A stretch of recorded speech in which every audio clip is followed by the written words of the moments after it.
Movie की starting में हमें रोड पर दो कार्स के बीच अचानक हुआ एक्सीडेंट दिखाया जाता है, जहां कार का मालिक इंश्योरेंस क्लेम करने के लिए डेंट की फोटोज लेने में व्यस्त था। तभी जिसने उसकी कार को पीछे से ठोका था वो अपना चाकू निकालकर उस पर हमला कर देता है और उसी की कार में उसका राम नाम सत्य कर देता है और फिर अपनी कार लेकर वहां से चला जाता है। अगले दिन मर्डर सीन पर पुलिस पहुंच जाती है, जहां इस केस को ताइसूक नाम का पुलिस ऑफिसर इन्वेस्टिगेट कर रहा था। जहां वो कार में एविडेंस ढूंढने लगता है, तब उसे कार के पीछे की डिक्की पर डेंट दिखता है, जिसकी वो एविडेंस के तौर पर फोटो ले लेता है। जिसके बाद हमें डॉन सू नाम के एक गैंगस्टर को दिखाया जाता है, जो कि शहर का सबसे बड़ा गैंगस्टर है, जिसके आगे खड़े रहने से भी सबकी फटती थी। उसके कई गैर कानूनी धंधे शहर में धड़ल्ले से चलते हैं। जहां वो एक मीटिंग में था, वहां अपोनेंट गैंग का लीडर भी आया हुआ था। बातचीत के दौरान उन दोनों के असिस्टेंट एक दूसरे से लड़ने लगते हैं। तब पहले तो डॉन सू दोनों को तोड़ता है और फिर उसी के असिस्टेंट के दांत की शराब पिलाकर डील फाइनल कर देता है कि वो अब उनके काम के बीच टांग नहीं अड़ाएंगे। इसके बाद अब डॉन सू इस शहर का बेताज बादशाह बन चुका था। इसके बाद पुलिस स्टेशन में ताइसूक अपने सीनियर ऑफिसर को कुछ एविडेंसेस दिखा रहा था, जहां वो उन्हें बताता है कि कई दिनों से शहर में हो रहे मर्डर्स एक ही पैटर्न में हो रहे हैं, जिसे एक ही किलर अंजाम दे रहा है और उन्हें करने के लिए एक ही चाकू का इस्तेमाल भी कर रहा है। हमें उसे जल्दी पकड़ना होगा, इससे पहले कि वो साइको किलर और भी लोगों की जान ले। पर उसका सीनियर ऑफिसर इन मर्डर्स पर ज्यादा ध्यान नहीं देता और इन मर्डर्स को भी नॉर्मल किसी केस की तरह ही देखता है।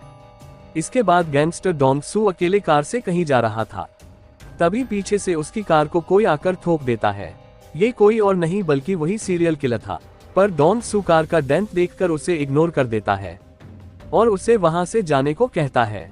पर सीरियल किलर उस पर पीछे से हमला करके उसे कई जगहों पर चाकू मार देता है। इतना घायल हो जाने के बावजूद भी डॉन सू हार नहीं मानता और किलर को ही तोड़ने लगता है।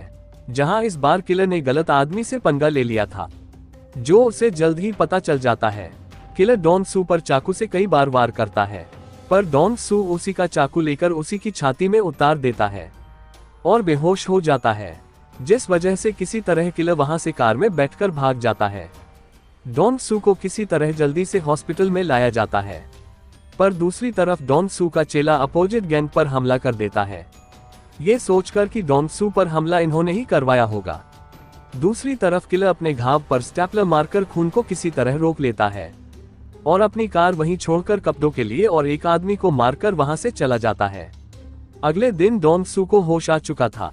वो अपने असिस्टेंट को बताता है कि वो किलर किसी गैंग का आदमी नहीं है, बल्कि वो कोई और था। डॉन सू अपने असिस्टेंट को किलर की कार डिटेल्स देकर उसे जल्द से जल्द ढूंढने के लिए कहता है। तभी ताइसूक भी वहां आ जाता है, जहां डॉन सू को पुलिस पर भरोसा नहीं था, जिस वजह से उसने रिपोर्ट नहीं की थी।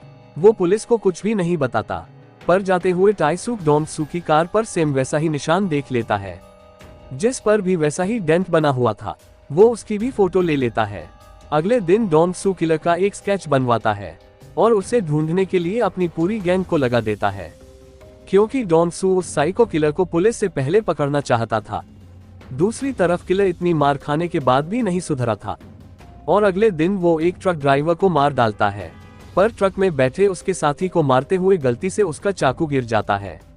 कुछ ही दिनों बाद ताइसूक हाथ धोकर गैंगस्टर बॉस के पीछे पड़ जाता है और उसके सभी इलीगल धंधों पर जानबूझकर रेड मारने लगता है, जिस वजह से आखिरकार उसे डॉन सू से मिलने का मौका मिल जाता है। ताइसूक उसे बताता है कि किलर एक साइको है। ये डॉन सू को भी पता था, क्योंकि किसी भी गैंग का आदमी डॉन सू पर अटैक करने का सपने में तक सोच नहीं सकता था। पर इस अटैक की वजह से डॉन सू की रेपुटेशन अंडरवर्ल्ड में गिरती जा रही थी, जिस वजह से अब अपनी गई हुई इज्जत वापस पाने उसे किसी भी हालत में किलर को पकड़ना ही था। पर इसी बीच डॉन सू को किलर की कार और चाकू मिल जाता है, जिसके अगले दिन फिर एक बार ताइसूक को गैंगस्टर बॉस मिलने के लिए बुलाता है और उसे बताता है कि अंडरवर्ल्ड में हमारे लिए पैसों से ज्यादा मायने रखती है रेपुटेशन, जिसे उस किलर ने मुझ पर हमला करके गिरा दिया है। मुझे खुद को सभी गैंगस्टर्स का बॉस साबित करने अब बस उसे किसी भी हालत में पकड़ना ही होगा, जिसके लिए मुझे तुम्हारी जरूरत है। डॉन सू पुलिस वाले से एक डील करता है कि जिसके भी हाथ पहले डेविल लगेगा वो उसी का हो जाएगा। जहां ताइसूक सोच रहा था कि वो किलर को पकड़कर कोर्ट ले जाएगा, जबकि डोंग सू उसे पकड़कर उसका गला काट देना चाहता था, ताकि कोई और फिर ऐसी जुर्रत ना कर सके। जहां डील हो जाने पर डोंग सू टाइसूक को बताता है कि हमारी सारी बातें रिकॉर्ड हो चुकी है, जिस वजह से अब तुम मुझे धोखा नहीं दे सकते। डोंग सू उसे किलर का स्केच देकर उसे ढूंढने के काम पर लगा देता है और किलर की कार पर भी एविडेंस ढूंढने के लिए भेज देता है। जहां दूसरी तरफ डोंग सू अपोजिट गैंग लीडर को मरवा देता है, वो भी किलर के ही चाकू से, ताकि सभी को लगे कि ये मर्डर भी साइको किलर ने किया है और सभी उसके पीछे नहा धोकर लग जाए। अब इस मर्डर के बाद शहर का पूरा पुलिस डिपार्टमेंट किलर के पीछे लग जाता है। तभी टाइसूक डोंग सू को आकर जमकर घुसा मार देता है, पर बदले में डोंग सू उसे भी धोबी पछाड़ देकर चित कर देता है। मारपीट हो जाने के बाद डोंग सू कबूल करता है कि उसने ही गैंगस्टर को मरवाया है। जहां सीरियल किलिंग की ये खबरें पूरे देश में आग की तरह फैल जाती है, जिसे किलर भी देख रहा था, पर अब वो काफी गुस्से में था, क्योंकि जो मर्डर उसने किया भी नहीं था, वो उसके सर मर दिया गया था। इसीलिए वो गैंगस्टर बॉस के चौथे पर जाता है और पहले तो खीर पूरी खाता है और उसके चेले को एक लेटर देता है, जिसमें लिखा था कि गैंगस्टर बॉस की मौत मेरे चाकू से हुई है, पर किसी और के हाथों। और वो डोंग सू की तरफ इशारा करता है, जो कि वही बैठकर चौथे की खीर पूरी दबा के खा रहा था। इसके बाद रात में किलर फिर एक आदमी का गेम बजा देता है। अगले दिन टाइसूक को किलर की कार पर एक फिंगरप्रिंट मिलता है, पर तभी उन पर दूसरी गैंग वाले हमला कर देते हैं, जहां टाइसूक और डोंग सू मिलकर सभी गुंडों को कुत्ते की तरह मारकर भगा देते हैं। जहां कार में मिले फिंगरप्रिंट से उन्हें किलर की पूरी जन्म कुंडली पता चल जाती है। असल में कुछ साल पहले इसी आदमी की मिसिंग रिपोर्ट दर्ज की गई थी। जहां इन्वेस्टिगेशन करने टाइसूक उसके घर चला जाता है, जहां उसे कई अजीबोगरीब चीजें टैंक में स्टोर दिखती हैं और एक डेविल बुक भी मिलती है। जहां ढूंढने पर उसे किलर की एक फोटो भी मिल जाती है, जो कि डोंग सू के दिए हुए स्केच से मैच हो रही थी, जिस वजह से वो शहर के पूरे पुलिस स्टेशंस में फोटो भेजकर उसे ढूंढने को कहता है। वहीं दूसरी तरफ डोंग सू गैंगस्टर्स की मीटिंग में था। तब वहां एक आदमी उसका मजाक उड़ाने लगता है कि तुम तो खुद पर हमला करने वाले को तक नहीं पकड़ पाए, क्या गुंडा बनेगा रे तू। जिस बात पर पहले तो डोंग सू हंसता है, फिर थप्पड़ मार मार कर उसे ही मार डालता है। तभी उसे टाइसूक का कॉल आता है, जो कि उसे किलर का नाम बताता है, जिसका नाम कांग क्यांग हो है। जिसके बाद सभी मिलकर एक मीटिंग करते हैं, जहां टाइसूक उन्हें बताता है कि बचपन में क्यांग हो का बाप उसे चमड़े के पट्टे से सूता करता था, जो कि सीरियल किलर बनने की उसकी पहली वजह थी कि उसका बाप जल्लाद था, जिसका बदला अब वो लोगों को मारकर ले रहा है। जिसके बाद डोंग सू किलर की फोटो अपनी पूरी गैंग में प्रसाद की तरह बंटवा देता है और सभी उसे ढूंढने में लग जाते हैं। वो सभी पूरे शहर के हर चप्पे चप्पे को छान चुके थे, पर उन्हें किलर का कोई भी पता नहीं चलता। एक दिन बस स्टॉप पर डोंग सू टाइसूक का इंतजार कर रहा था कि तभी वहां अचानक बारिश शुरू हो जाती है। इसीलिए वो अपना छाता बाजू में खड़ी एक स्कूल जा रही लड़की को दे देता है। थोड़ी देर बाद टाइसूक भी वहां आ गया था। तब वो लड़की डोंग सू को छाते के लिए थैंक्स बोलकर बस में बैठ जाती है, पर इस बस में किलर भी बैठा था, जो कि सब देख रहा था। रात में गैंगस्टर के सभी आदमी और पुलिस वाले साथ बैठकर खाना खा रहे थे। तभी एक और मर्डर की न्यूज टीवी पर आ जाती है, जहां डोंग सू को मर्डर सीन पर अपना छाता दिखता है, जिस वजह से उसे समझ में आ चुका था कि ये वही बच्ची है जो कि बस स्टॉप पर उसे मिली थी। वो गुस्से में पागल हो जाता है और सभी उठकर किलर की तलाश में लग जाते हैं। काफी ढूंढने के बाद उन्हें वो होटल मिल जाता है जहां किलर ठहरा हुआ था, पर वो वहां नहीं था।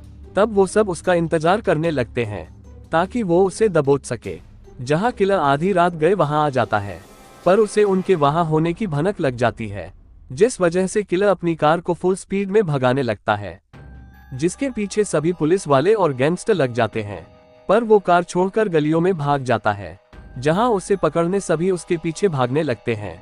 इसी भागम भाग में किलर गैंगस्टर बॉस के चेले को घायल कर देता है, पर वो किलर कहाँ गया वो डोंग सू को बता देता है। डोंग सू खून का पीछा करते हुए एक डांस बार में पहुंच जाता है, जहां दो लड़कियां गाना गाते हुए रो रही थी। वो समझ गया था कि किलर यही है जहां वो बाथरूम में छिपकर बैठा था। तब डोंग सू दरवाजा तोड़कर किलर की छाती पर चढ़ जाता है और दरवाजे में घुसे मार मार कर किलर को बेहोश कर देता है और उसे कुत्ते की तरह खींचकर अपनी कार में डालकर ले जाता है। डॉन सू उसे अपने वेयरहाउस में ले आया था और वहां उस किलर को बांधकर पहले तो वो उसकी जम के कुटाई करता है, पर फिर भी किलर हंस ही रहा था। तब मन भर जाने पर डॉन सू किलर का गला काटने के लिए एक लंबी तलवार लाता है, पर जब डॉन सू किलर का सिर धड़ से अलग करने ही वाला था कि तभी टाई सूक वहां कार लेकर घुस जाता है और डॉन सू को कार से उड़ाकर बेहोश कर देता है और किलर को उठाकर अपने साथ पुलिस स्टेशन ले आता है। पर इतनी सुताई के बावजूद किलर से पुलिस कुछ भी नहीं उगलवा पाती और किलर उन्हें कुछ नहीं बताता, बस चुपचाप बैठा रहता है। पुलिस के पास उसके खिलाफ कोई भी पुख्ता सबूत नहीं था कि ये सभी मर्डर्स उसी ने किए हैं। साथ ही किलर ने अपने फिंगरप्रिंट्स को केमिकल्स की मदद से अपने हाथों से ही मिटा दिए थे ताकि उसके खिलाफ कोई भी सबूत ना बचे।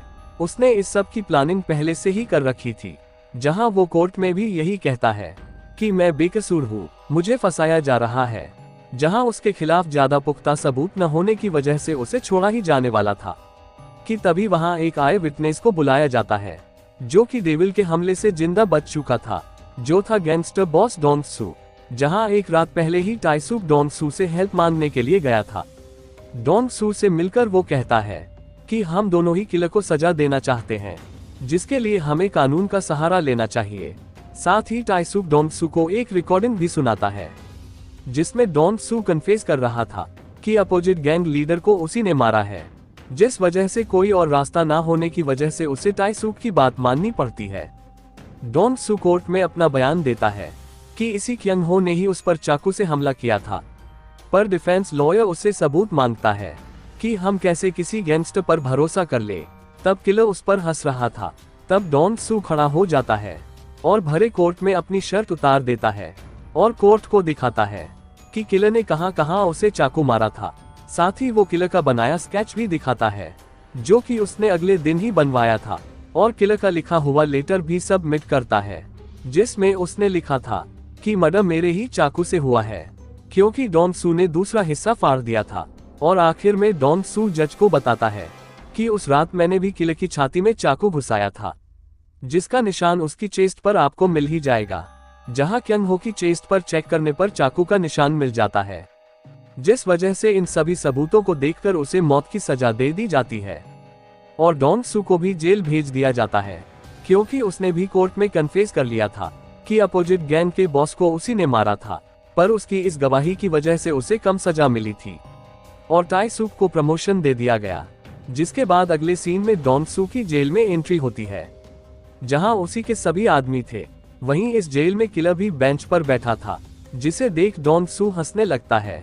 दरअसल डॉन सू एक ही शर्त पर गवाही देने के लिए माना था कि पुलिस उसे उसी जेल में रखेगी जहां किलर होगा, जिससे कि वो अपना बदला पूरा कर सकेगा। इसके बाद एक दिन जेल में डॉन सू रस्सी लेकर डेविल के पास बाथरूम में चला जाता है और हंसने लगता है और वही किलर का खेल खत्म कर देता है और यही इस मूवी का एंड होता है। Thanks for watching. We make the streams louder.